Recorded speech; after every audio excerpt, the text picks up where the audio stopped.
भैया मिलेगा तो क्या मिलेगा, क्या हमें बीटेक के अंदर एडमिशन ही नहीं मिलेगा? तो भैया ड्रॉप लेना चाहिए या नहीं लेना चाहिए?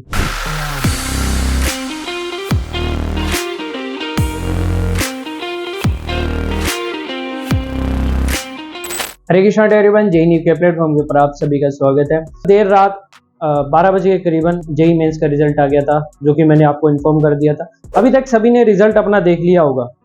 जैसे ही रिजल्ट देखने के बाद में, या आपने पहले मेंस का आपने रिजल्ट देखा होगा, उसके बाद में कैटेगरी 1, 2, 3 मतलब कैटेगरी ए के स्टूडेंट, कैटेगरी बी के स्टूडेंट, कैटेगरी सी के स्टूडेंट डिवाइड हो जाते हैं। उन्हीं के ऊपर ही मैंने एक वीडियो बनाई है। ये पूरी वीडियो के अंदर मैंने एक्सप्लेन करा कि कैटेगरी ए वाले बच्चों को क्या करना चाहिए, कैटेगरी बी वाले बच्चों को क्या करना चाहिए, कैटेगरी सी वाले बच्चों को क्या करना चाहिए। पहले जान लेते हैं कि कैटेगरी ए के अंदर मैंने किन बच्चों को रखा है।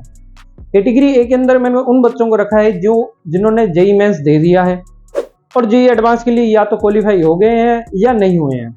हो गए हैं तो वो एग्जाम नहीं देना चाहते हैं, और नहीं हुए हैं तो मतलब वो किसी प्राइवेट कॉलेज या जोसा काउंसलिंग के थ्रू तो वैसे भी नहीं मिलेगा। अगर आप जेई एडवांस के लिए क्वालिफाई भी नहीं हुए हैं तो जोसा काउंसलिंग तो आप भूल जाइए। अब रह जाती है कि बात, यार भैया मिलेगा तो क्या मिलेगा, क्या हमें बीटेक के अंदर एडमिशन ही नहीं मिलेगा? नहीं, आपको बीटेक के अंदर एडमिशन मिल सकता है थ्रू स्टेट लेवल की काउंसलिंग। स्टेट लेवल की काउंसलिंग के अंदर क्या क्या आता है भैया? AKTU की काउंसलिंग आती है, रीप की काउंसलिंग आती है, HBTU की काउंसलिंग आती है। ऐसे तमाम जैसे जो कॉलेज है, जो कि प्राइवेट कॉलेज है या स्टेट लेवल के गवर्नमेंट कॉलेज है, जिसके अंदर आप एडमिशन ले सकते हैं। मतलब उनके लेवल के तो नहीं है, IIT NIT के लेवल के तो नहीं है, पर हाँ अपने आप में एक बेस्ट कॉलेज है, तो वो आप काउंसलिंग के थ्रू ले सकते हैं। तो भैया काउंसलिंग के अंदर भी आप हमारी मदद कैसे करोगे? मैं आपकी मदद करूंगा। एक तो मैंने व्हाट्सएप का लिंक नीचे दे रखा है, दूसरा मैंने एक गूगल फॉर्म डाल रखा है, उसके अंदर आप काउंसलिंग जो सीरियस स्टूडेंट है, जिनको कॉलेज चाहिए और जो मेरे साथ में काउंसलिंग करना चाहते हैं, वही आए, ठीक है। और काउंसलिंग एक आर्ट है, पहले बोल रहा हूं मैं कि काउंसलिंग भरना भी एक अपने आप में कला है, ठीक है, कि कौन सा कॉलेज के अंदर कौन सी ब्रांच मेरे को चाहिए। पिछली बार की वीडियो आप जाके देख सकते हैं, रीप की वीडियो आप जाके देख सकते हैं, UPTU की वीडियो आप जाके देख सकते हैं। तो पिछली बार भी मैंने बहुत से बच्चों की काउंसलिंग करेगी, करीबन 120 से 130 बच्चे मेरे थ्रू अभी गवर्नमेंट कॉलेज के अंदर हो, चाहे वो NIT के कॉलेज के अंदर हो, चाहे वो प्राइवेट कॉलेज के अंदर हो, अभी वो स्टडी कर रहे हैं। फिर उसके बाद में बात आती है, भैया आपने पार्ट A की कैटेगरी को समझा दिया, पार्ट B की कैटेगरी, पार्ट C की कैटेगरी को समझाइए। मैंने पार्ट B के अंदर उन बच्चों को रखा है जो अपने आप को एक मौका जरूर देना चाहते हैं। मतलब देखिए, ड्रॉप लेना कोई अपने आप में कोई गुनाह वाली बात नहीं है, पर ना समझे और बिना समझे कोई ऑनलाइन कोर्स ले लेना, फिर उसके बाद में 1 साल वेस्ट कर देना, तो वो गुनाह है। जिस कॉलेज में आप अभी जा सकते हो, अगर उस कॉलेज के अंदर आपको 1 साल बाद में जाना पड़े तो आपको जरूर रिग्रेट फील होगा। मेरी बात ये ध्यान से सुन लेना। ये वीडियो ही मैंने इसलिए पहले बनाया है कि आपको मैं ये चीज बताना चाहता हूँ कि जिस कॉलेज के अंदर आप अभी जाना चाहते हैं, अगर उस कॉलेज के अंदर आप 1 साल बाद में भी जाए तो भी आपको रिग्रेट फील होगा। तो भैया ड्रॉप लेना चाहिए या नहीं लेना चाहिए, या आप आज कल ऐसे बैठ के एक बार डिसाइड कर लें कि ड्रॉप लेना चाहिए। हाँ भाई, मैंने 100% अपना नहीं दिया था इस बार, और अगली बार मैं 100% देना चाहता हूँ, तो मैं ड्रॉप लूंगा, ठीक है। तो 100% देने के लिए ही अपना ड्रॉप लें। ऐसे नहीं भैया 50% चांसेस है कि मैं ले लूँ, 50% चांसेस है मैं ना लूँ। तो आपको मैं बेहतरीन ऑप्शन दूंगा कि आप ड्रॉप ना लें, आप सीधा जाके अपनी काउंसलिंग करवाएं और अपना जो भी आपको प्राइवेट कॉलेज XYZ जो मिल रहा है वो ले लें। अपने ऊपर सेल्फ डाउट करना सबसे बड़ा डाउट होता है, अपने ऊपर कॉन्फिडेंस रखना। अगर मान लीजिए कि आपको अगर किसी कारणवश जो आपकी अभी रैंक आई है, अगर वही रैंक आपकी दोबारा छप जाती है और आपने अपनी तैयारी करी थी, तो आप अपने आप को रिग्रेट नहीं महसूस करोगे। उसके बाद में मैं ये एक चीज आपके साथ में दावे के साथ में कह सकता हूँ, जो बच्चा मेरे साथ में किसी और के साथ में भी अगर 1 साल किसी भी कोचिंग इंडस्ट्री के अंदर, किसी भी कोचिंग के अंदर 1 साल अपनी जी तोड़ मेहनत करता है, देखिए ना ही सिलेक्शन मैं करा सकता हूँ, ना ही बड़ी बड़ी कोचिंग करा सकती है सिलेक्शन कराने के दम आपके अंदर है। अगर आप डेली क्वेश्चन प्रैक्टिस कर सकते हैं, लेक्चर देखने से कुछ नहीं होगा, टोटल कंटेंट यूट्यूब के ऊपर उपलब्ध है, ठीक है। आपको अगर जेई एडवांस भी क्वालिफाई करना है, आपको जेई एडवांस के अंदर भी अगर आपको अच्छे मार्क्स लेके आने हैं, तो YouTube के अंदर ऐसे तमाम ऐसे चैनल हैं जो मतलब अपने आप में दम रखते हैं कि अपने आप में ऐसा कंटेंट डाला हुआ उन्होंने कि जेई एडवांस तक का पेपर वो निकाल सकते हैं, ठीक है, वहां से पढ़ के।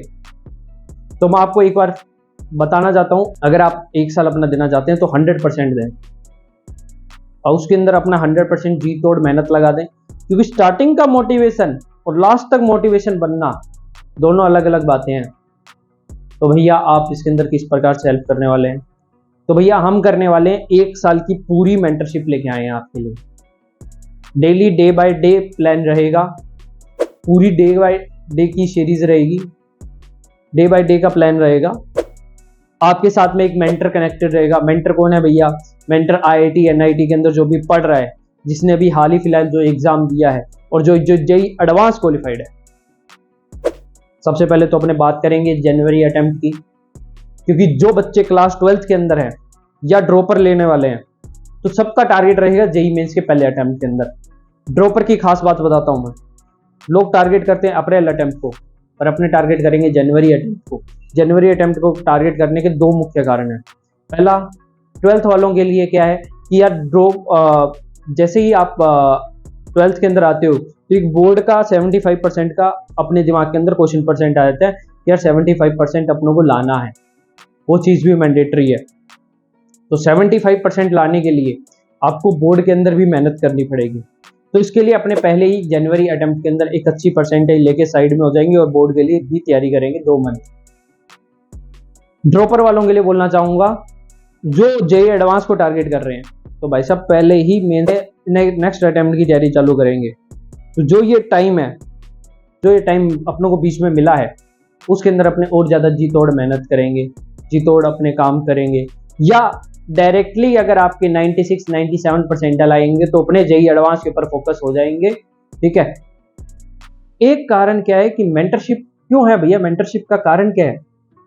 मेंटरशिप का कारण एक चीज ये है भाई साहब कि आपको पर्सनलाइज एक मेंटर मिल जाएगा।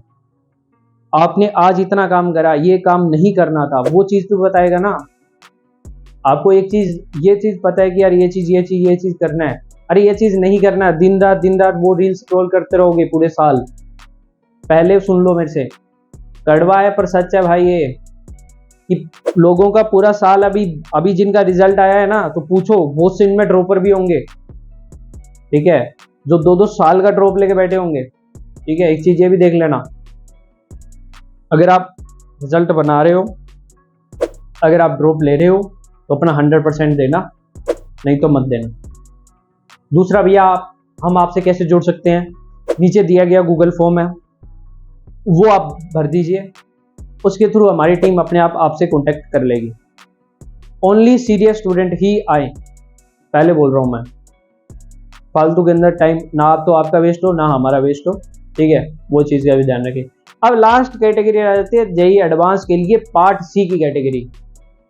अब देखिए भाई साहब, इनके अंदर मैंने रखा है, देखिए मैं बैच लेके तो आ रहा हूँ, पर इसके अंदर मेरी कॉस्टिंग आएगी, ठीक है, पर मैं आपसे कॉस्ट नहीं चार्ज करूँगा। जो बच्चे सीरियस हैं, क्योंकि पहली बात तो ये, जो अब 30 दिन के अंदर ये जो 1 से लेकर 27 दिन है, 27 तारीख को तो पेपर है आपका, 26-27 को,